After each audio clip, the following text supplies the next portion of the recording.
Oi pessoal, sejam bem-vindos a mais um vídeo do canal e hoje a gente vai falar sobre mais um caso misterioso. Então se você gosta desse tipo de conteúdo, desse tipo de informação, já se inscreve para ficar por dentro sempre que sair vídeo novo e também não esquece de deixar o like no final se você gostar do vídeo.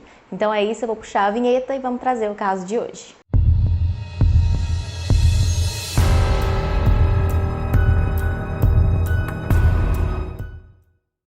O caso de hoje gira em torno de três jovens, Marie Rachel Trillica, Lisa Renee Wilson e Julianne Moseley. As três viviam em Fort Worth, no Texas. A Mary Rachel, que era mais conhecida pelo nome do meio Rachel, que para nós aqui no Brasil seria Raquel, tinha 19 anos na época dos fatos e cursava o último ano do ensino médio. Ela já estava casada também há aproximadamente 6 meses e o seu marido se chamava Thomas.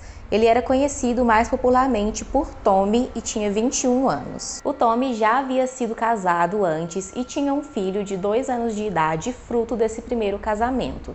Além disso, antes de começar o relacionamento com a Raquel, ele também havia namorado a irmã mais velha dela, chamada Deborah. A irmã dela era 2 anos mais velha que ela. Apesar desse relacionamento passado da Deborah com o Tommy, a própria Deborah diz que não tinha nenhuma desavença, nem nenhum tipo de ciúmes entre ela e a irmã por conta disso. E inclusive, na época dos fatos, a Deborah morava na mesma casa junto com a irmã e o cunhado. Além de Deborah, a Raquel também tinha um outro irmão mais novo, de 11 anos, que morava com a mãe deles, Frances, e o pai, Cotton.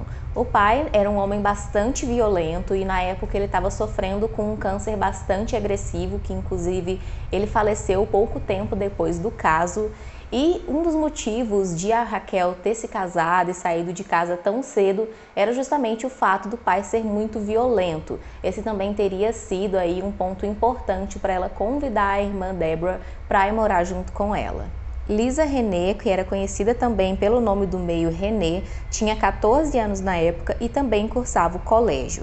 Ela morava com sua mãe Judy, seu pai Richard e um irmão mais novo, bem próximo da casa da Raquel. As famílias das duas eram amigas e elas se conheciam há muito tempo, então desde pequenas as meninas eram amigas bem próximas. A Renee também namorava um rapaz chamado Terry Moseley, que tinha 15 anos e morava do outro lado da rua da casa dela. A terceira garota envolvida no caso é Julie Moseley, que era a irmã mais nova do Terry, o namorado da Renee. Portanto, ela também morava, junto com o irmão do outro lado da rua da casa da Renee. No dia 23 de dezembro de 1974, 2 dias antes do Natal, a Raquel queria ir até o shopping para comprar presentes para aquela data. Ela então chamou a irmã Deborah para ir junto com ela, mas a Deborah recusou, dizendo que estava com sono, estava com preguiça e queria ficar em casa naquele dia. A Raquel então ligou para a amiga Renee e fez o mesmo convite. Naquele dia, a Renee estava bastante animada e bastante feliz, porque logo pela manhã o namorado dela, Terry, tinha presenteado ela com uma aliança de compromisso. Além disso, naquela noite, os dois iriam juntos a uma festa onde tinham vários amigos e conhecidos deles e ela queria aproveitar para mostrar ali para as amigas a aliança que ela tinha ganhado.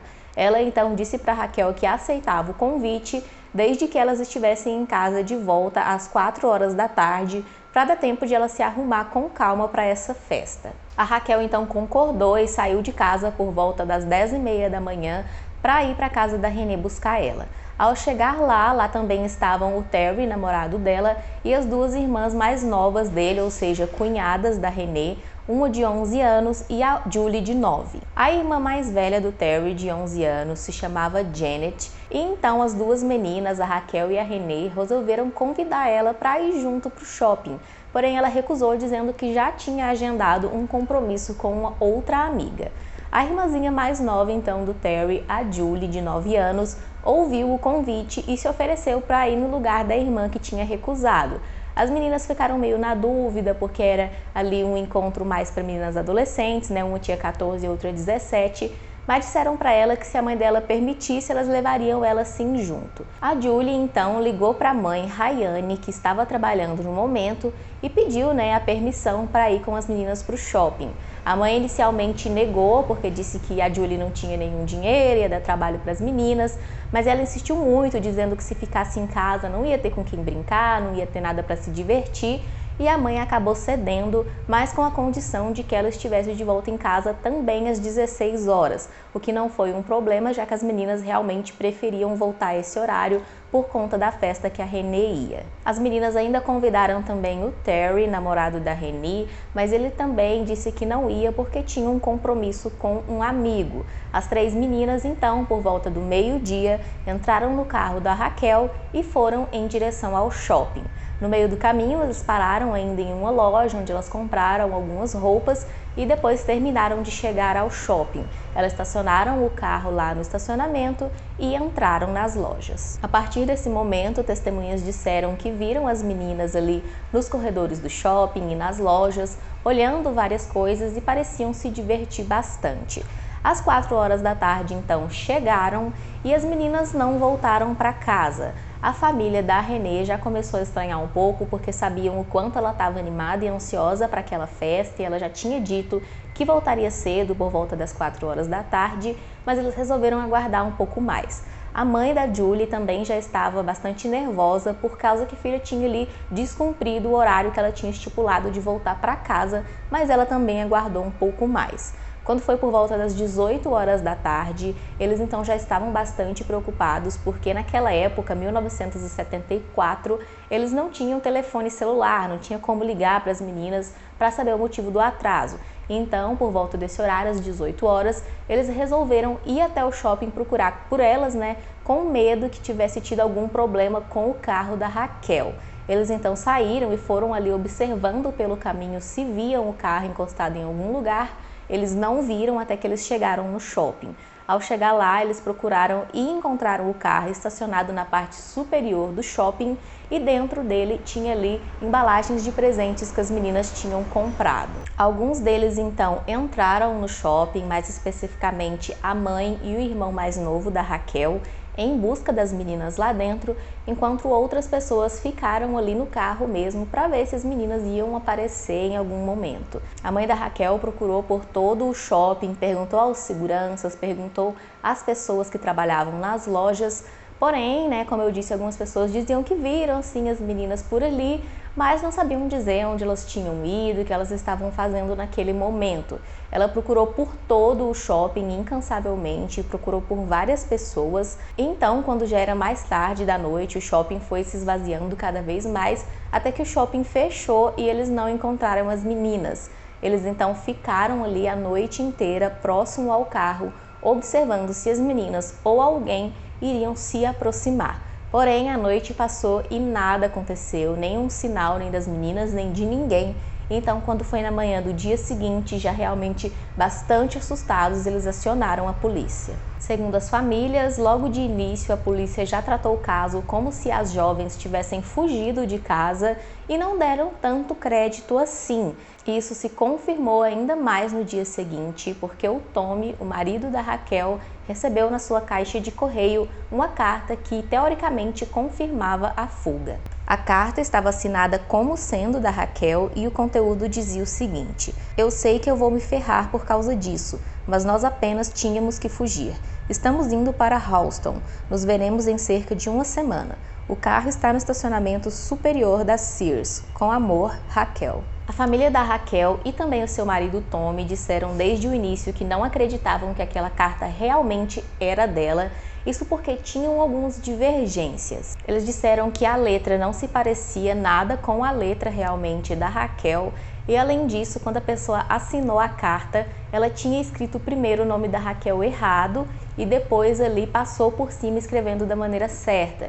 Eles tinham escrito Raquel, na verdade, com 2 E's no final e depois riscaram um L por cima do último E. Além disso, a carta estava endereçada a Thomas A. Trilica, que era o nome ali do marido dela, e não a Tommy, que era a forma carinhosa como ela e todas as pessoas próximas chamavam ele. E eles disseram que se ela fosse escrever uma carta para ele, provavelmente ela escreveria Tommy, né? Não tinha por que ela ser tão formal assim. O carimbo postal inicialmente também levantou várias dúvidas, porque ele não continha uma cidade, apenas um código postal borrado que parecia ser o número 76083. Porém, o número 3 parecia estar invertido, como se tivesse sido ali aplicado por algum carimbo à mão, ou também poderia ser a metade ali do número 8, porque falhou um pouco na hora de carimbar.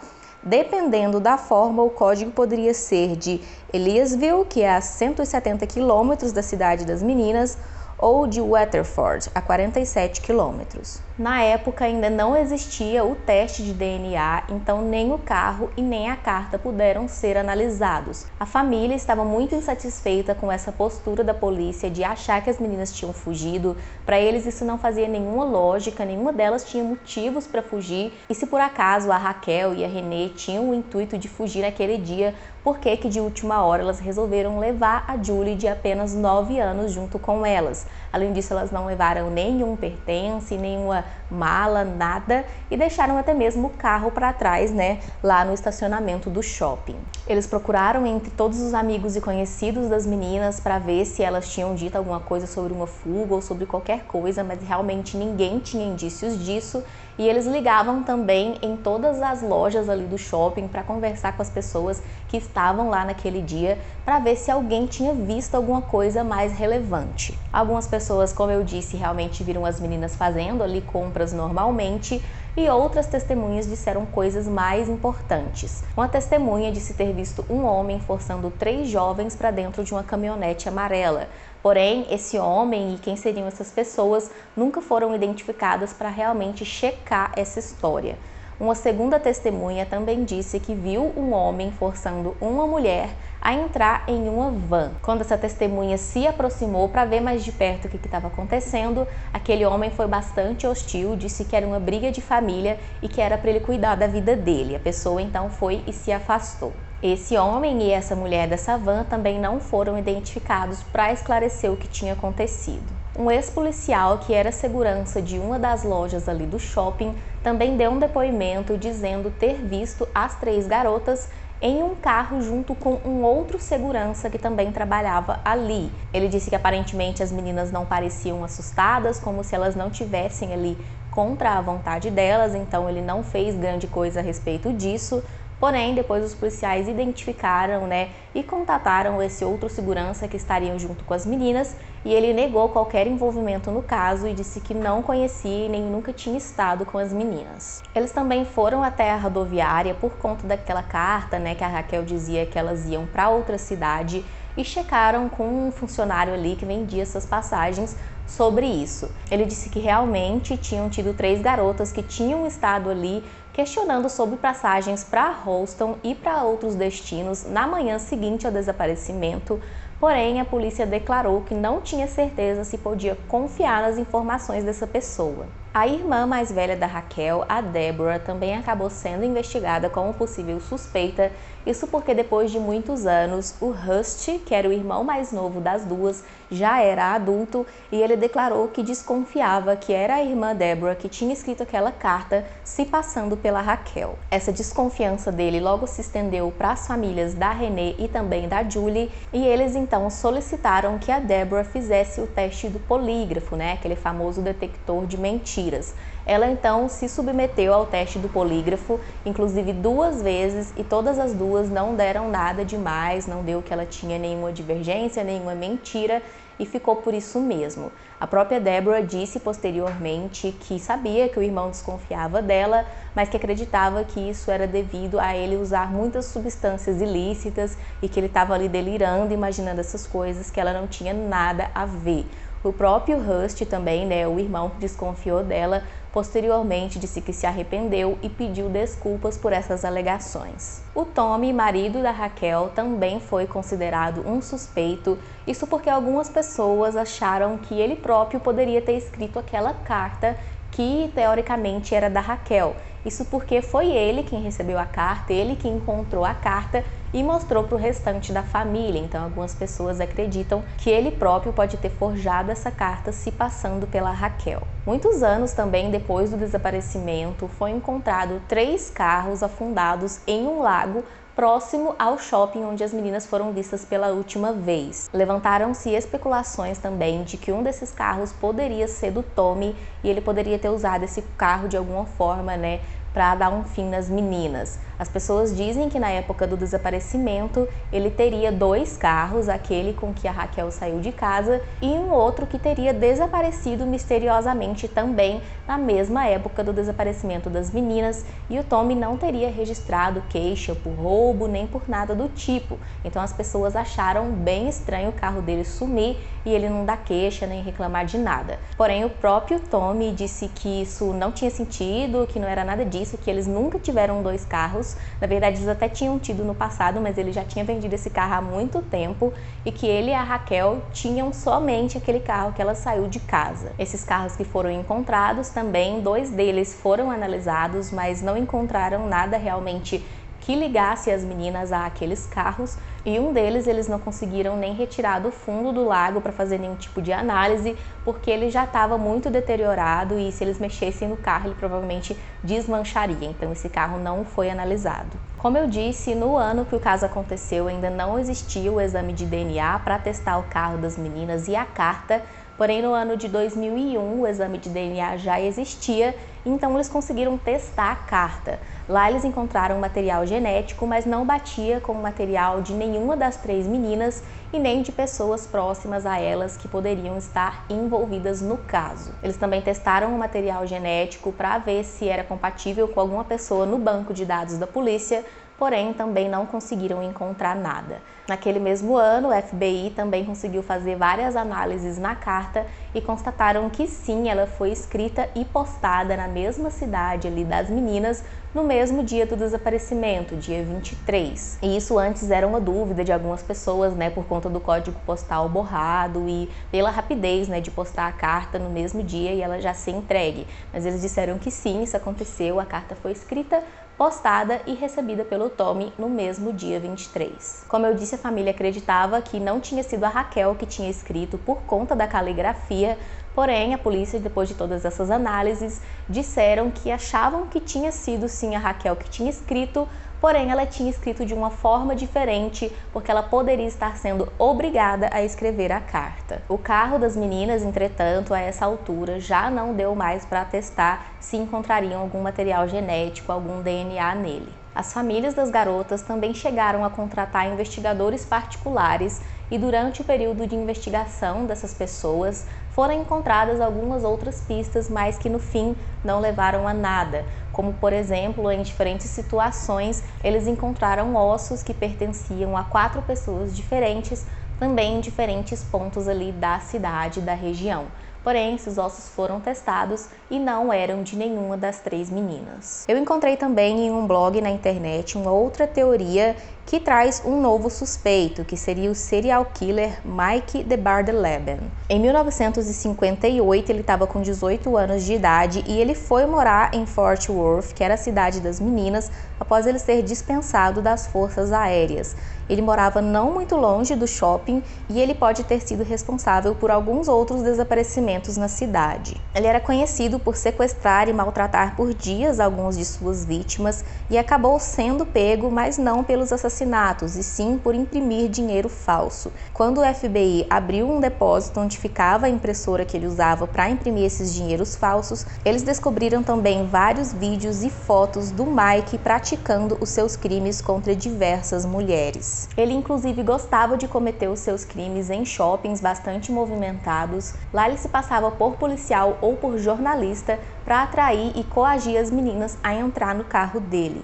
Depois ele levava elas ali para uma região afastada onde cometia todos os crimes. Em 1980 ele foi preso e condenado a 375 anos de prisão por todos os seus crimes E apesar de ele estar ali na mesma região, basicamente na mesma cidade que as meninas na época do desaparecimento, não tem nada que ligue realmente ele a esse caso, mas eu achei interessante trazer essa teoria, porque é muito estranho ter esse serial killer na mesma cidade, no mesmo período de tempo ali que as meninas, e eu acredito, né, que é válido trazer porque pode sim ter alguma ligação. Bom, tem muitas suspeitas, muitas teorias em volta desse caso, basicamente todas girando em torno da Raquel e da família dela, afinal de contas, a irmã dela, Deborah, e o marido Tommy foram considerados suspeitos, mas ao mesmo tempo tem aquelas pessoas que viram mulheres sendo forçadas a entrar em carros no estacionamento do shopping naquela noite. Então é realmente bem confuso. Eu não conhecia ainda esse caso e apesar dele ser antigo, eu achei bastante válido trazer porque ele tem aí muito mistério envolvido e muitas teorias para serem analisadas. Então eu achei bacana trazer, espero que vocês deixem aqui nos comentários a opinião de vocês a respeito desse caso e infelizmente ainda hoje, 47 anos depois, ainda não se tem nenhuma pista de nada que possa ter acontecido com as meninas, se elas realmente foram sequestradas, se elas fugiram ou se elas ainda estão vivas. Isso permanece um mistério e eu acredito que infelizmente não vai ser desvendado tão cedo.